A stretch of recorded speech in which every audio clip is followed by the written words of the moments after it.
Hello dear learners, hoping you people are fine. Dear learners, आज हम discuss करने वाले हैं केस स्टडी बेस्ड पैराग्राफ को, जिसके लेके आप काफ़ी कंफ्यूज हैं कि केस स्टडी बेस्ड पैराग्राफ को कैसे अटेम्प्ट किया जाए। C case study paragraph is having based on some issue and आपके एग्जाम में आपको इसके साथ ऑप्शन भी मिलेंगे। जो क्वेश्चन पूछे जाते हैं वो विथ ऑप्शन दिए जाते हैं और इसमें कुछ डायरेक्ट क्वेश्चन भी पूछे जाते हैं। अब प्रश्न ये है कि इस केस स्टडी बेस्ड पैराग्राफ को हम कैसे अटेम्प्ट करेंगे, क्योंकि कभी कभी ऑप्शन जो मिलते हैं वो बड़े ही कंफ्यूजिंग होते हैं and you are not able to click the correct option. Exam में जो क्लिक करते हैं वो घर आके रॉन्ग हो जाता है। तो क्यों हम इस तरह की मिस्टेक से बचें, तो चलिए हम डिस्कस करते हैं केस स्टडी बेस्ड कुछ क्वेश्चंस को और देखते हैं कि कैसे हम क्वेश्चंस को अटेम्प्ट करें। Dear, this is a case study based paragraph जो मैंने लिया। I hope you people are able to see it proper way and you are able to read it। देखो क्या लिखा है, read the passage given below और answer देना है। अब ये है क्या, देखते हैं। This is a very small 4 paragraph of case study और एक पिक्चर्स के साथ दिया गया है, कुछ इन्फॉर्मेशन दी गई है। केस स्टडी जो पैराग्राफ होते हैं वो किसी इशू पे बेस्ड होते हैं, तो आपको इस बात को हमेशा ध्यान रखना है कि पैराग्राफ को रीड करते हुए आपको समझना है कि पैराग्राफ है किसके बारे में। अब इसमें समस्याएं क्या आएंगी, अगर आप एक रेगुलर रीडर और अगर आप एक रेगुलर रीडर नहीं हो तो पहले तो आपको इस पैराग्राफ को पढ़ने में ही समय लग जाएगा। नंबर सेकंड प्रॉब्लम ये आएगी, अगर आपकी वोकैब अच्छी नहीं है तो आप पैराग्राफ कह क्या रहा है ये इस बात को समझने में you will take lots of time. तो इसलिए रीड करें बुक्स को और at least 10 to 20 case study based paragraph को सॉल्व करें, ताकि आपकी जो स्पीड है वो काफ़ी अच्छी हो जाए और आप अच्छे से अटेम्प्ट कर पाएँ। राइट, चलिए देखिए क्या लिखा है। That is there a gendered revision of the labor in India, something well known and evident from the looking around the virtually every household and to some extent workplace, but just how unequal it was hard to quantify until now। ये क्या work place की बात कर रहा है, male female सबको priority देने की बात कही गई, लेकिन अगर वर्क प्लेस की बात करें और रियल में बात करें तो फीमेल को प्रायोरिटी कम दी जाती है, कुछ इस तरह की। अभी मैंने इसको पूरा पढ़ा नहीं है, तो इस तरह का कुछ लग रहा है इस पैराग्राफ में। चलिए कुछ आगे बढ़ते हैं। डाटा सोच वुमेन आर ओवरवेल्म। अब मैं इसलिए आपको बोला कि मैंने भी पढ़ा नहीं है क्योंकि आप भी यही करते हैं, बिना रीड किए सीधा आप आंसर पर पहुंच जाते हैं। जब तक आप इसको रीड नहीं करेंगे प्रॉपर तरीके से तब तक आपको ये पूरा पैराग्राफ नहीं समझ में आएगा। अब देखिए सेकंड पैराग्राफ से कुछ चीज़ें क्लियर होंगी। Data shows women's are overwhelming involve in the work they do not get paid for. ये क्या दिखाता है, जो महिलाएं हैं बहुत सारा काम करती हैं लेकिन उनको सही सैलरी नहीं मिलती। Some 84% of women working hour are spent on the activity they do not get paid for। कह रहा है कि 84% ऐसी महिलाएं जो काम तो करती हैं लेकिन उसके लिए कुछ नहीं मिलता। While for men, अब आप सबको यहाँ 2 लाइन रीड करने की बात है कि पहले पैराग्राफ से नहीं समझ में आया, सेकेंड पैराग्राफ से बातें समझ में आई, तो इसीलिए पहला पैराग्राफ पढ़ते ही पूरी क्विक डिसीजन मत लीजिए कि ये बस आंसर करना है। पहले के बाद second paragraph, third paragraph, fourth paragraph, what ever is given. Comprehension section में आपको ये ध्यान रखना है, सारे पैराग्राफ्स को पढ़ना है। इमीडिएटली डिसीजन पे नहीं आना कि सीधा डायरेक्ट आंसर कर रहा है और बाद में पैराग्राफ पढ़ रहा हो। ठीक है, ये ट्रिक एग्जाम में नहीं काम करेगी, आपको नंबर मिल जाएंगे 0। तो आप रीड करें प्रॉपर तरीके। देखिए, while for women averages is to 80% of their work time which spent on activity they could get paid for. And men का क्या कह रहा है कि 80% टाइम काम के लिए एक्सपेंस करते हैं और उनको उसका अच्छा पैसा मिलता है। Spending the majority of their time in the employment does reduce the hours available for the men to spend on the unpaid domestic chores, but the problem goes beyond mere time availability. अब ये क्या बता रहा है, ये paragraph जो है female को प्रायोरिटी कम देना, सैलरी कम देना, इस विषय पे है। देखिए, just 61% main participate in the cooking.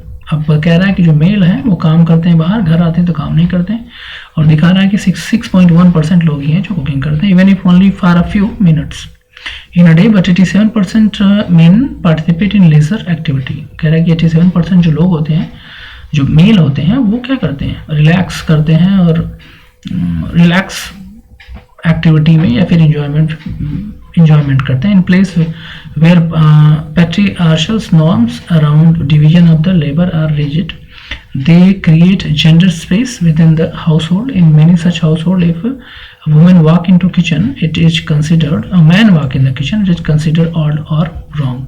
और ये कह रहा है कि पेट्रियार्कल जहाँ पे मतलब मेल डोमिनेटेड सोसाइटी है, वहाँ पे अगर कोई मेल किचन में चला जाए तो इसको क्या कहा जाता है, ये रॉन्ग, ये गलत माना जाता है। मीन्स कहने का है कि महिलाएं ही काम करेंगी। It is not paid work that is preventing them from sharing house hold work. और जो घर के काम महिलाएं करती हैं उनको पैसा तो मिलता नहीं, इसलिए कह रहा है कि पुरुष जो है, मेल जो है, उसको करता नहीं, ठीक है, उसको इसको पैसा नहीं मिलता। अब आगे देखिए, वुमेन एज्ड 50-90। अब कुछ बातें आपको समझ में आ गई होगी, ये कुछ महिलाओं के बारे में बात कर रहा है, महिलाओं को की वैल्यूएशन के बारे में बात कर रहा है कि उनको कितना वो काम कितना ज़्यादा करती हैं और पेड उनको कम मिलता है इन कंपेरिजन टू मेल। चलिए आगे आते हैं। वुमेन के aged 15 to 50-90, however the vast majority participated in some cooking every day and just 8% men participate in the house cleaning। अब देखो क्या कर रहा है, 15 to 59 महिलाएं जो है वो क्या कर participate in domestic activity like cooking and all, but की पुरुष क्या है, 8% participate in the house cleaning, just 3% in the washing. 8% पुरुष केवल काम करता है घर का, 3% जो है वॉशिंग का काम करता है। This leaves women with little time to social or even, क्योंकि महिलाओं के पास काम बहुत ज़्यादा है तो इसलिए उनका सोशल जो कनेक्टिविटी है वो क्या हो जाती है, डिसकनेक्ट हो जाते हैं।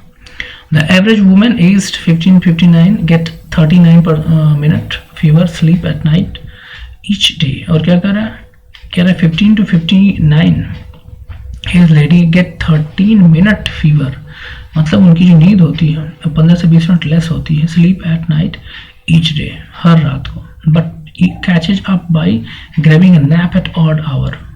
Women in their working age also get less time to socialize, eat, drink and even bath and get rest। कह रहा है कि वुमेन के जो टाइम है कम बचता है, वो अपने निजी जीवन की एक्टिविटी को भी नहीं कर पाती।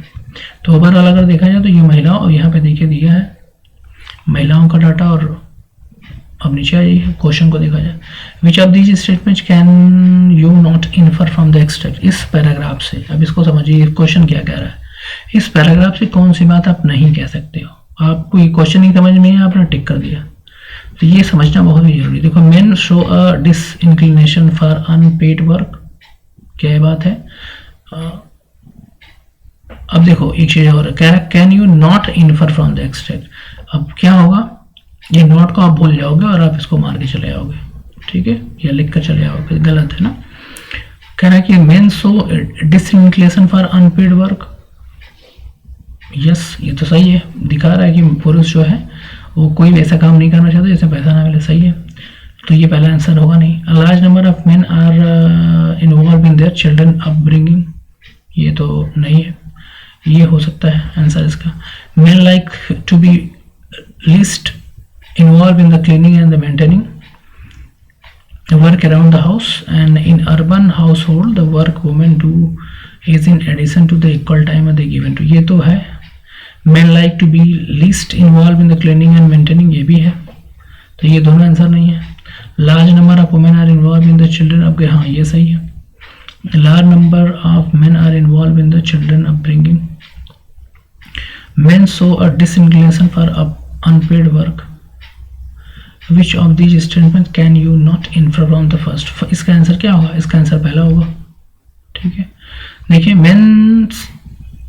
men notions of household work as child play is क्या होगा, influenced by the image of the housewife on daily soaps, reinforced by the observer their mother working without complaint all their lives, because women can multitask so easily, something men would like to sustain to word of guilty। अब इसके answer के लिए अगर पढ़ने पे नहीं समझ में आ रहा तो यहाँ जाइए और सर्च करिए, आपको मिल जाएगा। इसका आंसर क्या है, इसका आंसर है 2, influence by the image of house wife on the daily soap.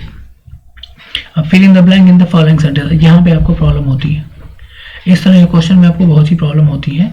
Means the same as child play, अब इसके लिए क्या है, पीस ऑफ केक, ठीक है, a piece of cake means the same as child play. अब child play एक phrase है, एक वर्ड है चाइल्ड प्ले, अब इसको हम फ्रेजल वर्ब, फ्रेज इडियम्स का प्रयोग करें, अ पीस ऑफ केक, ठीक है, ये एक वर्ड डालना है इसके लिए। Which of these is not a reason for the men in reluctance to share household work? Reluctant का मतलब होता है interest ना दिखाना. They find it difficult. They are groomed to think it as odd. They would rather not do something that is unpaid. They spend more hour at their job than. इसका third होगा क्योंकि वो कोई भी ऐसा काम नहीं करना चाहते जो जिस पे पैसा ना मिले. The result of the unequal division of the labour is that. क्या है रिजल्ट? जो काम को सही तरह से बांटा नहीं गया. ये इफेक्ट कर देता है वुमेन को. Women are more likely to suffer from the depression and ठीक है नहीं. The child at the home watch parents and immobile. It affect the women health and sleep adversely. हाँ ये सही है, पहला होगा इसका answer. First is the answer. ठीक है, अब इसमें state the true and false कांड से अब इसको पढ़ना है और इसके अकॉर्डिंग बताना है कि ट्रू है या फॉल्स है या नन ऑफ दीज है, मतलब कांट है ना तो सी एस है. ठीक है, देखिए women do not see household work as unpaid work. ठीक है, ये तो ट्रू है. Men are more conscious about their work life balance. Organizing wardrobe and footwear is work men prefer the least. Men in the rural area contribute more in the household work than those in the urban area. क्या होगा बताइए? Second होगा इसका answer C S. पहला क्या है? Women. इसका answer क्या होगा? सी. पहले के लिए सी एस फिर टी टी टी, ये तीनों ट्रू है. और पहला क्या? Women do not see household work as unpaid work. ठीक है, कांड से इसके लिए ये सही होगा, इसका सेकंड आंसर होगा. Choose the correct option from the following statement. Gendered space existing everywhere in India across rural and urban area, class and social group. True है, डेफिनेटली ट्रू है. मोस्ट लाइकली फॉल्स है, probably true है. अब ये एक तरह से probability का जैसे क्वेश्चन होता है मैथ में, उस तरह से आइए. अब ये कैसे आप आंसर दे पाएंगे? जब आप पैराग्राफ को समझ गए होंगे तो आपको एग्जैक्ट चूज कर पाएंगे. देखो, gendered space existing everywhere in India मतलब इंडिया में जेंडर स्पेस, जेंडर गैप जो है वो हर जगह है. Across rural and urban area, class and social group, ये तो डेफिनेटली ट्रू है, सत्य है, पहला है इसका आंसर. प्रॉब्लम ट्रू तो होगा नहीं ना, ये तो सच में है हर जगह इंडिया में. तो इसका आंसर क्या होगा? फर्स्ट होगा. तो ये लॉजिकल क्वेश्चन हो गया एक तरह से. ठीक है, Which of these would not be considered a patriarchal norm या behavior? इसमें से कौन सी बात? पेट्रियार्कल का मतलब होता है male dominated society, male dominating system नहीं है. Gender language, gendered language, complete control over women action, ये तो है. Reservation for women in the parliament, female foeticide. Reservation for women in the parliament do not be consider. पर हाँ ये वाला gender language, complete control over है, female foeticide भी है. Which of the following word is similar in the meaning to stiff in para 3. अब इसको भी लेके आप कंफ्यूज जाते हैं. स्टिफ का मतलब क्या होता है? Hard, rigid. RIGID, लीजर तो मतलब होता है रिलैक्स टाइम. प्रिवेंटिंग मतलब रोकना. सोशलाइज ये भी नहीं है तो रेजिड होता है. स्टिफ का मतलब होता है बहुत ही hard. Which of the following word is opposite in the meaning of absence in the para 2. Para 2 में जाना है, वहाँ खोजना है. ऑप्शन दिया है ओवरवेलमिंग, रिवर्स, एब्सेंस, अवेलेबिलिटी में. अब क्या पूछ रहा है? अपोजिट है तो अवेलेबिलिटी हो जाएगा. एब्सेंस का मतलब होता है एब्सेंट, अवेलेबिलिटी हो जाएगा. क्लियर?